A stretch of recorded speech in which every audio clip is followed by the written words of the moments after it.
जी class मेरी आवाज आ रही है? ओनली सिर्फ 9 स्टूडेंट्स हैं. Where are the rest of the students? It was disconnected. I have connected again.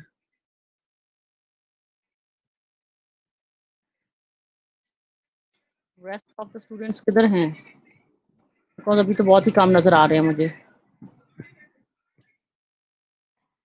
There are not 10 students which are online. अब सिर्फ 10 हैं. मुझे लगता है मुझे दोबारा से प्रेजेंटेशन भी अपलोड करनी पड़ेगी. I think I have to upload it again. Just wait.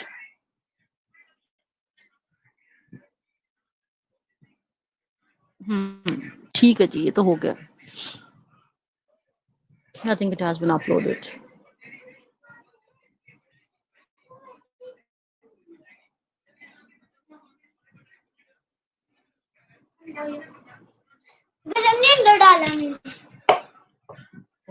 Thank you.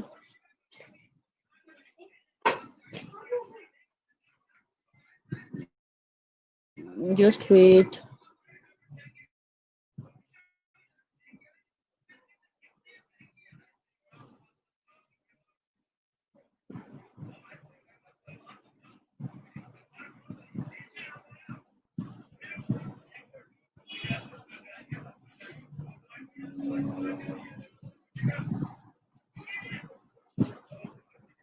यहाँ प्रेजेंटेशन नहीं है आपके पास आ रही है. मैं तो भी कर रही हूँ.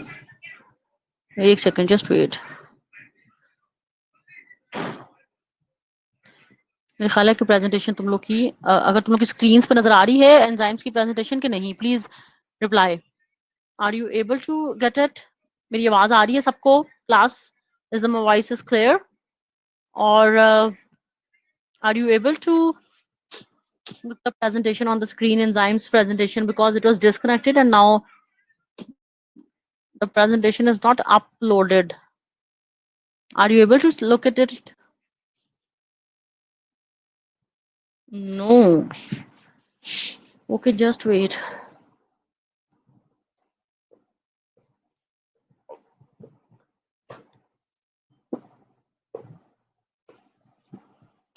अच्छा ऐसा है कि अब अगर तुम्हारे पास बुक्स तो है ना, तुम अगर बुक्स ओपन कर दो. ठीक है, ये हम ट्राई करती हूँ. अगर ये अपलोड हो जाए ना, हो जाएगी अपलोड. जस्ट वेट फिर. एंजाइम्स.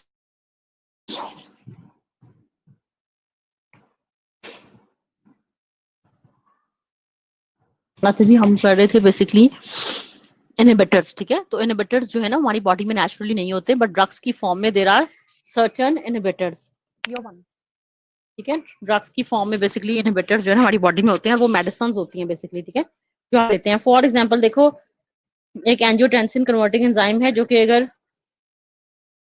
हमारे ब्लड प्रेशर को क्या करता है, इंक्रीज करता है. तो हम फिर ऐसी मेडिसिन लेते हैं कि जो कि उस एंजाइम को ब्लॉक कर दें, इनहिबिट कर दें. Angiotensin converting enzyme. ठीक है, ये अगर हमारा ब्लड प्रेशर जो है इंक्रीज करता है तो हम ऐसी. ठीक है, तो अगर हम ऐसी मेडिसिन लेते हैं जो कि for the sake of your health जो है एंजाइम एक्टिविटी को ब्लॉक करती हैं बेसिकली, तो वो as a inhibitors basically act करती हैं. अभी अपलोड होती है तो हम उसकी एग्जांपल बेसिकली अभी व्यू भी करते हैं. ठीक है, ओके ओके सना चौधरी.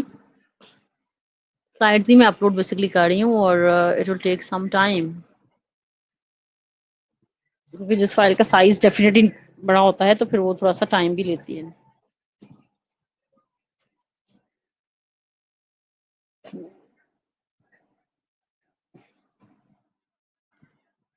यहाँ मुझे भी दो.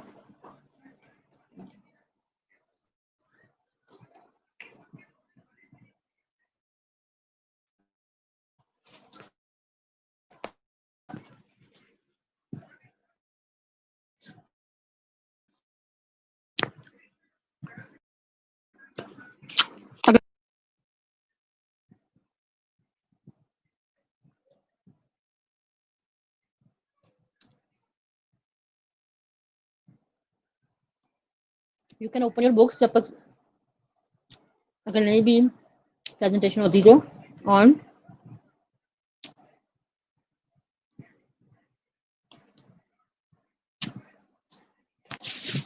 drugs or medicines act as an enzyme inhibitor. For example, angiotensin converting enzyme converts the angiotensin 1 to angiotensin 2.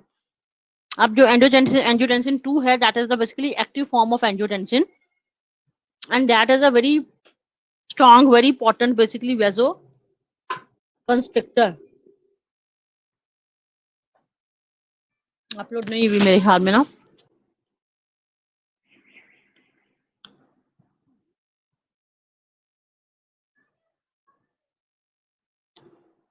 I think हो रही है अपलोड.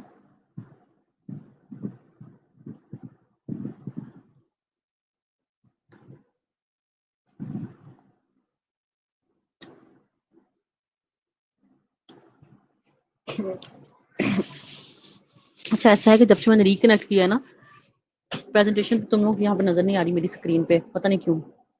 लेकिन मैं ये कह रही हूँ कि अगर बुक्स है ना तो तुम लोग पास तुम लोग वहां से कर लो. मुझे तो पता ही है जो बोलना है, लेकिन तुम लोग बुक्स से कर लो, ठीक है, अगर बुक्स हैं.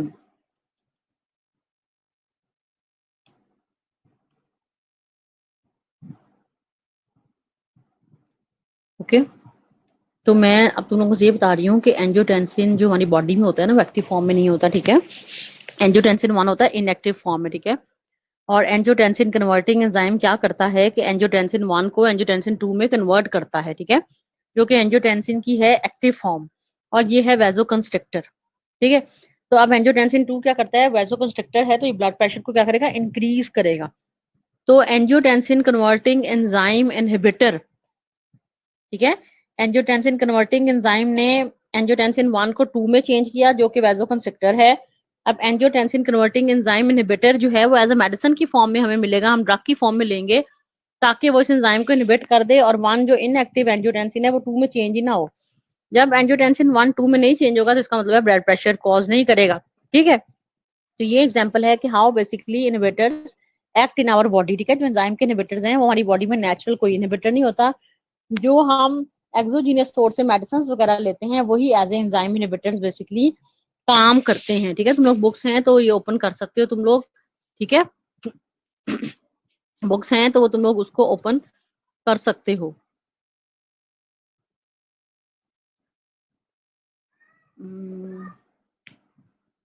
अच्छा जी, उसके बाद है जी, इसी तरह से बाकी मेडिसिन भी एक्ट करती हैं कि वो एंजाइम्स को स्टॉप कर देती हैं, एंजाइम की एक्टिविटी को ब्लॉक कर देती हैं, ठीक है. लेकिन ये नेचुरल हमारी बॉडी में इनहिबिटर्स कोई नहीं होते और ये फायदा ही होता है हमारा. अब है regulatory enzymes. Enzyme activity can be regulated bye 2 mechanism, ठीक है, कि एंजाइम की एक्टिविटी को हम रेगुलेट यानी कि कंट्रोल कैसे करेंगे.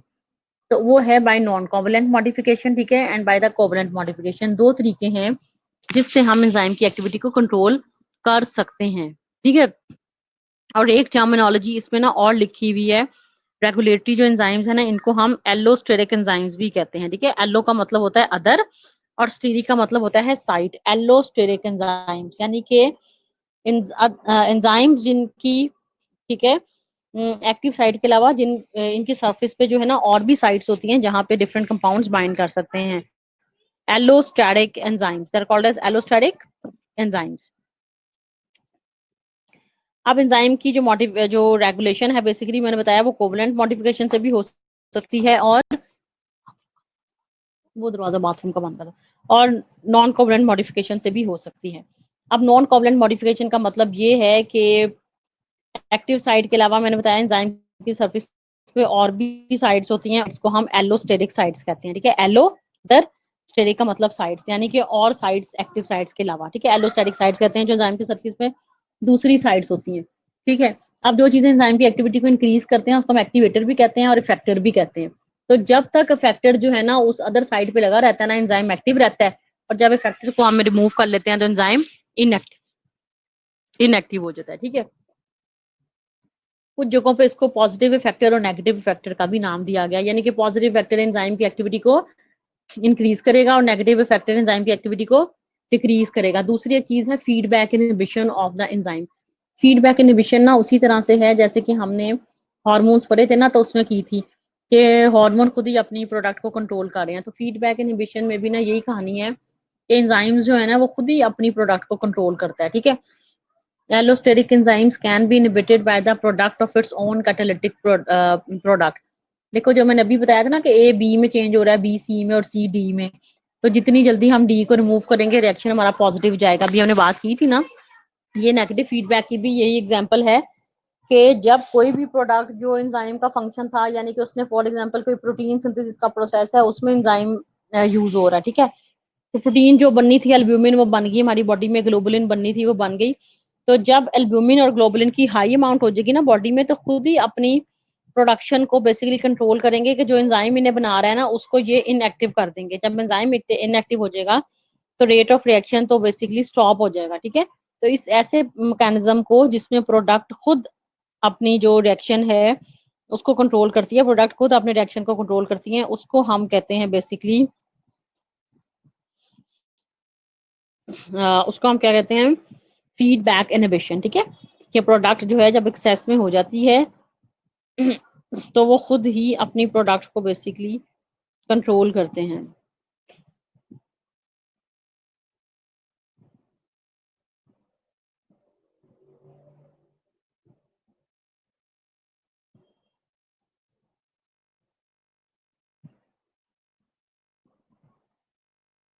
ओके, आज ये फीडबैक इनहिबिशन के बाद एलोस्टेरिक एक्टिवेशन लिखा हुआ है, वही बात है कि दोबारा रिपीट किया हुआ है कि एंजाइम एक्टिवेट हो सकते हैं पॉजिटिव फैक्टर के साथ, ठीक है।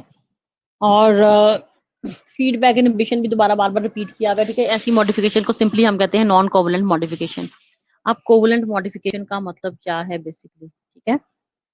What is meant by covalent modification?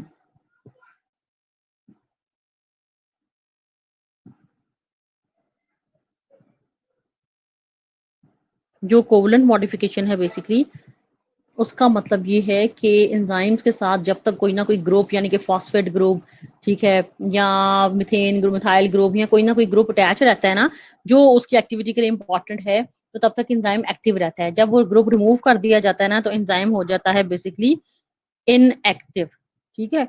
तो इसको हम कहते हैं covalent modification. Enzyme can be regulated by covalent modification, ठीक है। Regulation is frequently done by the addition और removal of the phosphate group. ज्यादातर फॉस्फेट ग्रुप की एडिशन या जो डिलीशन होती है ना वो बेसिकली जज करती है कि एंजाइम एक्टिव है या डीएक्टिव। हाँ जी बिल्कुल, वीडियो नहीं है, तुम लोग बुक से ही रीड करो। बिल्कुल वीडियो नहीं आ रही, वीडियो मैंने अपनी तो खुद ही ऑफ की हुई है, लेकिन वो असल में एंजाइम्स की स्लाइड्स भी नहीं चल रही थी, वो डिस्कनेक्ट हो जाता है ना जब, तो उसका दोबारा भी कोई सिस्टम नहीं है कि हम उसको स्लाइड्स को अपलोड कर सकें। तो हालांकि हो तो जाना चाहिए, मैंने 2-3 दफा ट्राई किया है, ठीक है। तो तुम बुक्स है ना तुम लोग पास, तुम लोग उसको खोल लो, ठीक है जी। तो ज्यादातर क्या है कि एंजाइम्स जो हैं इनकी जो है ना एडिशन और रिमूवल ऑफ फॉस्फेट ग्रुप से ज्यादातर एक्टिव और इनएक्टिव होते हैं बेसिकली। तो इसमें इसका मतलब ये है कि जब तक एंजाइम के साथ फॉस्फेट ग्रुप लगा रहेगा ना वो एक्टिव रहेगा। जैसे ही फॉस्फेट ग्रुप रिमूव कर दिया जाएगा तो इनएक्टिव हो जाएगा, ठीक है। और ये जरूरी भी है क्योंकि देखो हमारी जो बॉडी में जो है हर वक्त तो एंजाइम्स इनएक्टिव नहीं ना रहते, ठीक है। उसने आखिर एंजाइम्स अगर एक्टिव रहे हर वक्त ही तो वो उनका फंक्शन तो सारा टाइम ही चलता रहे, फिर वो उसको स्टॉप करने का कोई ना कोई मैकेनिज्म होना चाहिए ना। तो they are not activated all the time like hormones, जब इनकी जरूरत होती है तभी एक्टिव होते हैं, ठीक है। तो जब तक एंजाइम के साथ फॉस्फेट ग्रुप लगा रहता है, जैसे कि प्रोटीन काइनेज, हेक्सोकाइनेज, ठीक है, हमारे मेटाबॉलिज्म के एंजाइम्स, जब तक इनके साथ फॉस्फेट ग्रुप लगा रहता है ये एक्टिव रहते हैं। जैसे ही इनके साथ से हम फॉस्फेट ग्रुप को रिमूव कर देते हैं ना तो ये बेसिकली इनएक्टिव हो जाते हैं, ठीक है। जब तक फॉस्फेट ग्रुप लगा रहता है ये एक्टिव रहते हैं, और जैसे ही फॉस्फेट ग्रुप रिमूव कर दिया जाता है एंजाइम्स इनएक्टिव बेसिकली हो जाते हैं जी। इसके बाद है जी, जल्दी से हम कवर करेंगे, थोड़ा ही रह गया, और ये तुम लोगों से फेवरेट भी है, एंजाइम्स इन क्लिनिकल डायग्नोसिस, कि मेडिकल डायग्नोसिस में एंजाइम्स का क्या रोल है, क्या फंक्शन है बेसिकली मेडिकल डायग्नोसिस में, ठीक है। ये तुम सबको पता है कि एंजाइम्स जो हैं वो बायोकेमिस्ट्री का फंक्शन भी है इसका बिल्कुल, के मेडिकल डायग्नोसिस में यूज होते हैं। डॉक्टर्स कैसे असेस कर सकते हैं क्या बीमारी है, जैसे हार्ट के लिए तुम लोगों को पता होगा आजकल तो ट्रोपोनिन का टेस्ट करते हैं, इससे पहले सीपी के का टेस्ट करते थे ना, क्रेटिनिन फॉस्फोकाइनेज। तो एंजाइम के लेवल जो है ना हमें बताते हैं कि कौन सी बीमारी है पेशेंट को। जैसे कि अमाइलेज, अमाइलेज ऐसा एंजाइम है हमारे ब्लड में मौजूद होता है, और ये जब एक्यूट पैनक्रियाटाइटिस वगैरह होता है ना, तो इसके लेवल हमारी बॉडी में रेस कर जाते हैं, यानी कि इंक्रीज कर जाते हैं। ठीक है, इसी तरह से ना एंजाइम है जैसे कि लाइपेज, ये भी पैनक्रियाटाइटिस में बढ़ जाता है। कॉलन ईस्टरेज, ये लिवर डिजीजेज में डिक्रीज कर जाता है। इसके अलावा एएलटी और एएसटी तुम सबको बताया जो लिवर के एंजाइम्स हैं।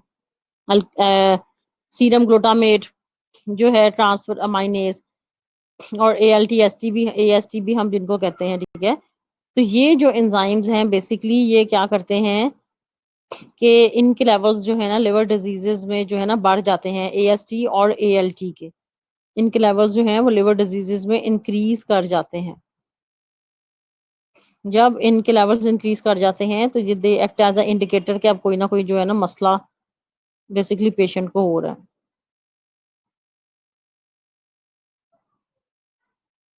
अच्छा जी, इसके अलावा जो है there are also certain enzymes, alkaline phosphatase, ये भी लिवर में, जॉन्डस में, रिकेट्स में इसके लेवल बढ़ जाते हैं। ठीक है, और इसके अलावा है क्रेटीन फॉस्फोकाइनेज जो कि मायोकार्डियल इन्फेक्शन या हार्ट डिजीजेज में इसके लेवल्स जो है ना वो बढ़ जाते हैं। और गैमा ग्लूटामाइल ट्रांसफरेज है जो कि अगेन जॉन्डस में कोई हेपेटोबाइल की ऑब्स्ट्रक्शन है तो उसमें भी लेवल बढ़ जाते हैं। एसिड फॉस्फेटेज प्रोस्टेट कैंसर में इसके लेवल बढ़ जाते हैं। तो these are the certain enzymes, ठीक है, कि जब कोई ना कोई डिजीजेज होती हैं तो इनके लेवल्स बेसिकली बढ़ जाते हैं। ठीक है, और जब इनके लेवल्स बढ़ जाते हैं तो इसका मतलब ये है कि the person is suffering from certain disorder.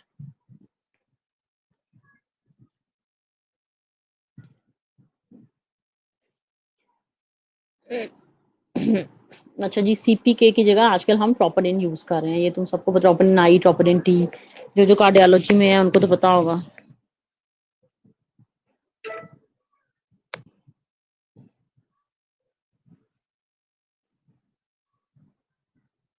इसके बाद है एंजाइम्स जो ना एज अ मेडिसिन भी यूज होते हैं। ठीक है, टैबलेट्स की फॉर्म में, मेडिसिन की फॉर्म में भी एंजाइम्स यूज होते हैं। ये बड़ा इंपॉर्टेंट क्वेश्चन है इस चैप्टर में से। क्लिनिकल डायग्नोसिस और मेडिसिन में जो यूज हो रहे हैं, लाइपेज, अमाइलेज, ये डाइजेस्टिव डिसऑर्डर के लिए यूज होते हैं। ठीक है, इसके अलावा जो है पेप्सिन वगैरह, ठीक है, पेनक्रियाटिन वगैरह, ये भी जो है ना आ, उसके लिए बेसिकली पेनक्रियाटाइटिस वगैरह या डाइजेस्टिव सिस्टम के डिसऑर्डर्स के लिए यूज हो रहे हैं। ब्लड कोगुलेशन के लिए यूरोकाइनेज जो है, स्टेप्टोकाइनेज वगैरह ये यूज होता है। ठीक है, जो ब्लड क्लॉट्स होते हैं उनको ब्रेक करने के लिए।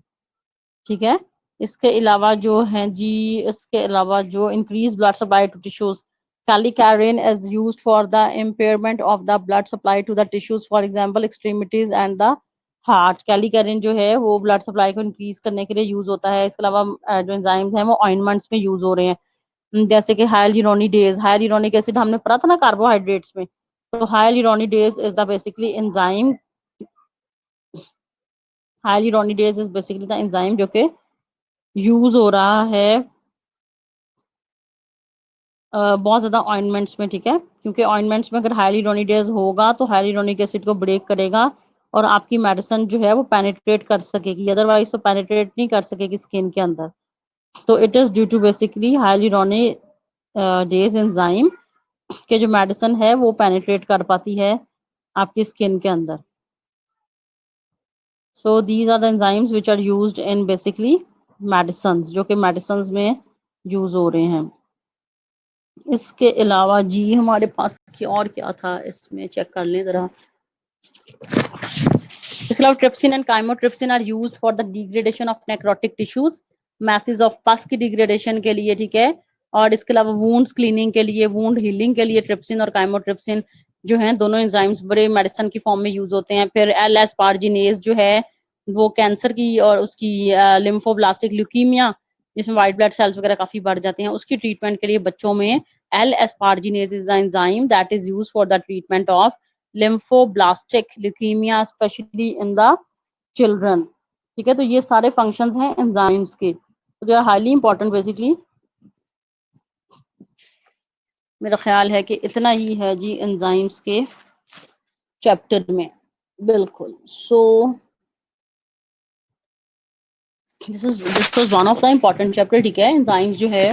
तो तुम लोग पास बुक्स हैं तो इसको रीड आउट करो, पूरा हफ्ता होता है, ठीक है, after week we have the class basically. और होपफुली लगता है कि इंशाल्लाह 15 के बाद जो है ना कोई नॉर्मल क्लासेस भी हमारी स्टार्ट हो जाएंगी, लेकिन उसमें हमने देखो हमने कोई प्रैक्टिकल नहीं किया, कोई लैब वर्क नहीं किया, तो हम कोशिश करेंगे कि उसमें हम लैब वगैरह जो है ना वो ज्यादा करें, उस टाइम को अगर ओपन हो जाते हैं तो यूज करें, ठीक है। बाकी रिवीजन, बाकी और भी चैप्टर्स तुम लोग के हैं अभी, वो हम करें। Is it clear? अब इसमें कोई भी अगर जो है ना तुम लोगों को कोई मसला हो, इजीली तुम लोग जो है ना वो पूछ सकते हो। मैं ऑनलाइन हूँ, तुम लोग अटेंडेंस भी लेने लगी हूँ, ठीक है।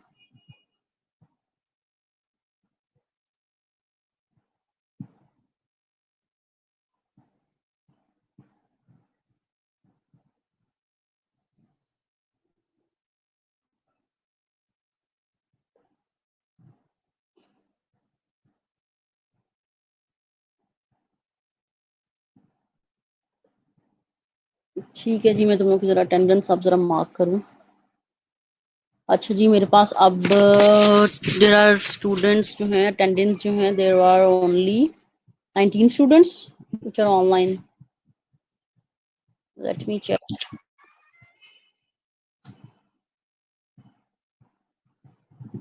मैं अपडेट कर रही हूँ।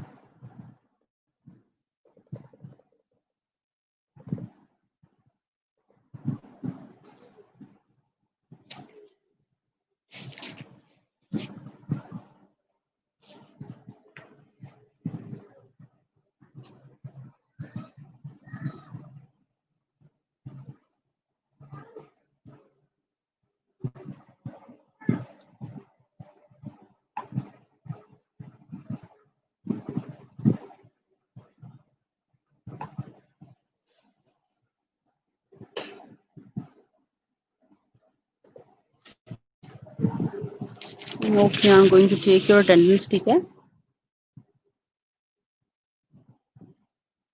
Just wait.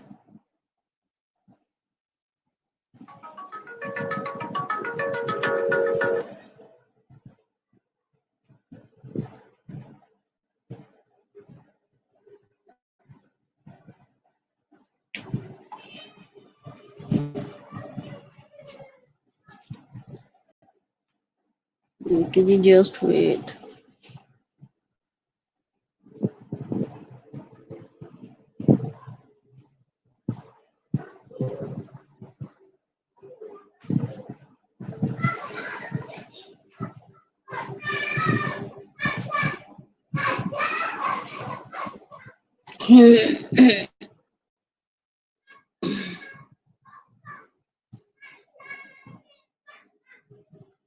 और जो भी सवाल है तुम लोग इजीली पूछ सकते हो, ठीक है। कोई भी क्वेश्चन हो तुम लोग सिंपली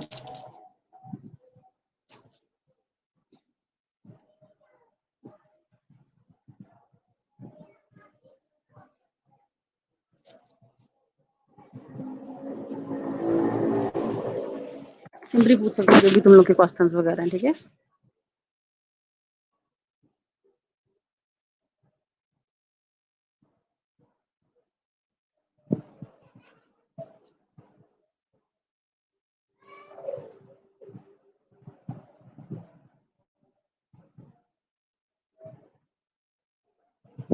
जो भी तुम लोग के सवाल हैं इजीली तुम लोग पूछ सकते हो।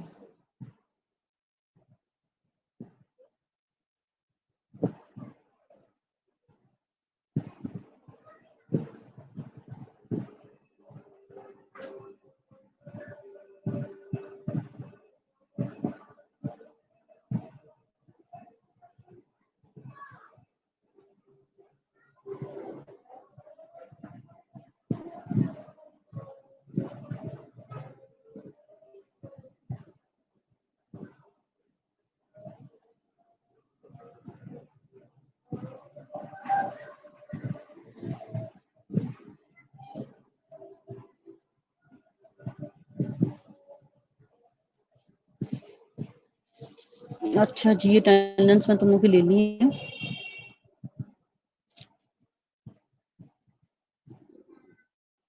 और कोई भी सवाल है चैप्टर से मुतल्लिक तुम लोग इजीली पूछ सकते हो, ठीक है। बुक्स तुम लोग के पास हैं, एंजाइम्स का चैप्टर अच्छी तरह तैयार करो, बिकॉज टेस्ट सेशन इंशाल्लाह हमने स्टार्ट कर लेना है। जैसे ही once your classes will resume, live classes जैसे रिज्यूम होती हैं, ठीक है। मैं ऑनलाइन में कोई भी तुम लोग के सवाल हैं तुम लोग पूछ सकते हो इजीली।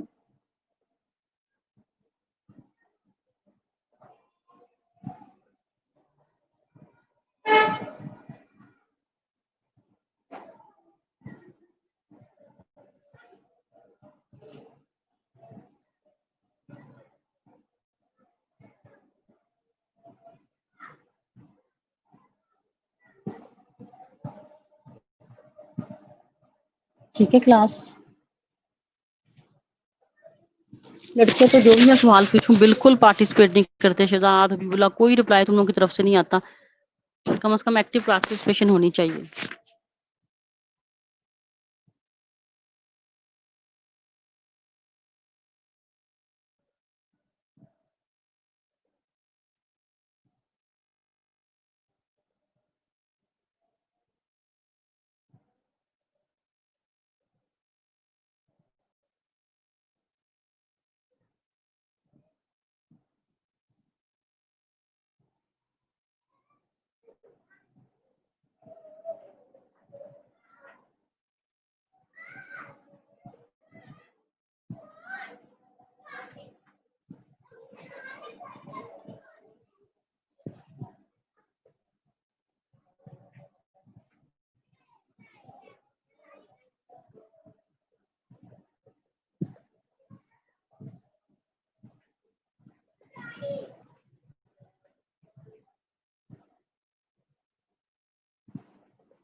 जी क्लास, कोई सवाल नहीं तुम लोगों के, ठीक है। नेक्स्ट वीक इंशाल्लाह जो है ना, नेक्स्ट हम फिर चैप्टर जो है ना वो स्टार्ट करते हैं, ठीक है। हमने carbohydrates, proteins, lipids, enzymes, hormones भी कर लिए ना हमने। Have you finished hormones?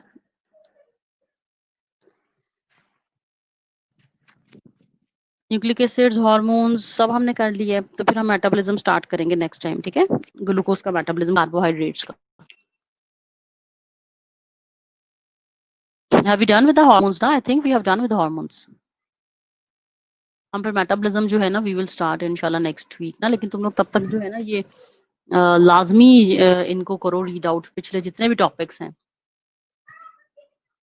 ठीक है। जितने भी हमारे टॉपिक्स रह गए जो हम कर चुके हैं उसको करो, ताकि साथ साथ अगर कुछ नहीं समझ आती पूछ सकते हो तुम लोग, ठीक है। Any time you can text me, WhatsApp me, कोई मसला नहीं है उसमें।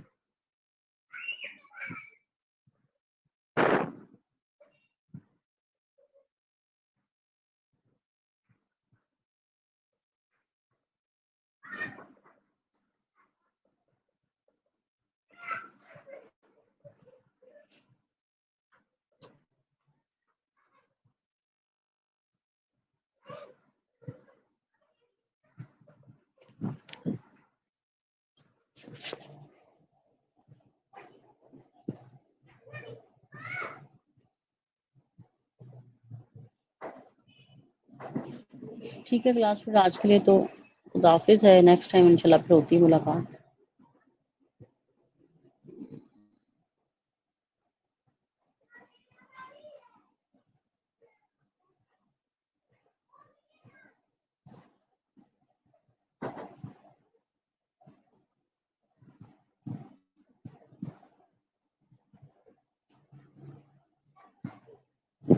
ओके, मैंने ले ली है अटेंडेंस, ठीक है। सबकी मैंने ले ली अटेंडेंस। फॉरवर्ड भी मैं कर रही हूँ आगे फॉरन से।